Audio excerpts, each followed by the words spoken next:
चलिए आज एक बहुत ही जरूरी मुद्दे पर बात करते हैं। हम समझने वाले हैं कानून के उन खास नियमों को जो गिरफ्तारी के वक्त किसी भी महिला की सेफ्टी और डिग्निटी को पक्का करते हैं। ये जानना बहुत बहुत जरूरी है कि आखिर ये अधिकार हैं क्या और क्यों बनाए गए हैं। अब ये सवाल सुनकर शायद थोड़ा अजीब लगे, है ना? क्योंकि ज्यादातर लोग यही मानते हैं कि भाई कानून तो सबके लिए एक जैसा होते हैं। पर सच तो ये है कि कुछ मामलों में खास सुरक्षा के लिए कुछ अलग नियम भी बनाए गए हैं। जी हाँ, ये बिल्कुल सच है। हमारे भारतीय कानून में महिलाओं की सेफ्टी और उनकी डिग्निटी को सबसे ऊपर रखा गया है और इसी के लिए कुछ खास नियम बनाए गए हैं। तो चलिए एक एक करके इन्हीं नियमों को समझते हैं। अच्छा, एक बात साफ कर दूं, ये सारी जानकारी किसी की राय नहीं है।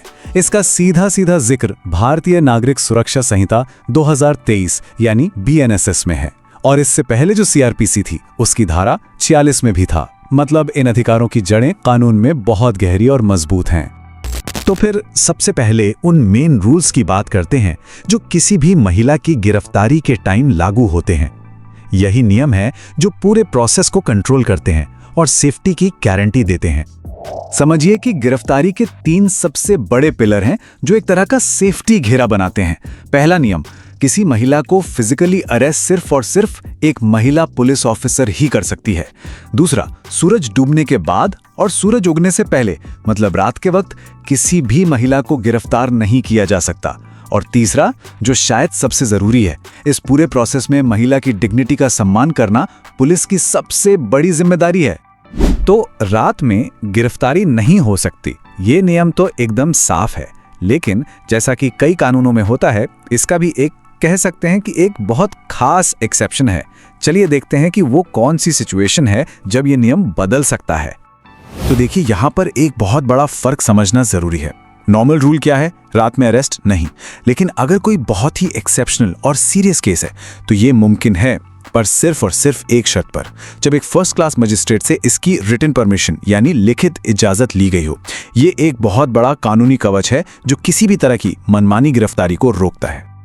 अच्छा, अब इन प्रोसीजर वाले नियमों से थोड़ा आगे बढ़कर उस बेसिक प्रिंसिपल पर आते हैं जो इन सभी कानूनों की असली जड़ है, और वो है डिग्निटी और रिस्पेक्ट के साथ ट्रीट किए जाने का अधिकार।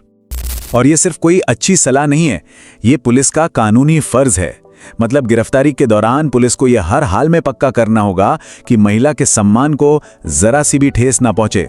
ये एक कह सकते हैं कि नॉन नेगोशिएबल राइट है। और पता है, ये सेफ्टी का दायरा और भी बड़ा है। मान लीजिए किसी वजह से मेडिकल जांच की जरूरत पड़ जाती है तो वो जांच भी सिर्फ एक महिला डॉक्टर ही कर सकती है या फिर किसी महिला की देखरेख में ही होगी। ये डिग्निटी के अधिकार का ही एक और अहम हिस्सा है। तो चलिए अब तक जो भी हमने समझा है उसे फटाफट से समेट लेते हैं। ये जानकारी सिर्फ इन्फॉर्मेशन नहीं है, ये सच में एक कानूनी ढाल की तरह काम करती है। तो 3 सबसे जरूरी बातें जो याद रखनी है। पहली, रात के वक्त गिरफ्तारी नहीं हो सकती। दूसरी, अरेस्ट सिर्फ एक महिला पुलिस ऑफिसर ही करेगी। और तीसरी, डिग्निटी और सेफ्टी का ध्यान रखना पुलिस की प्रायोरिटी होनी चाहिए। बस ये 3 पॉइंट्स ही इन सारे अधिकारों का निचोड़ है। देखिए, इन अधिकारों के बारे में जानना ही अपने आप में एक बहुत बड़ी ताकत है। ये सिर्फ कानून की बातें नहीं है, ये वो सुरक्षा कवच है जो पक्का करता है कि कानून का पालन हमेशा डिग्निटी और सम्मान के साथ हो। और ये हमें एक आखिरी सवाल पर लाकर खड़ा करता है। ये जो जानकारी है, ये सिर्फ किसी एक इंसान के लिए नहीं है, बल्कि ये पूरे समाज में, पूरी कम्युनिटी में बदलाव ला सकती है। तो सोचने वाली बात यह है कि इस जानकारी को ज्यादा से ज्यादा फैलाने से हमारा समाज और कितना सुरक्षित और जागरूक बन सकता है।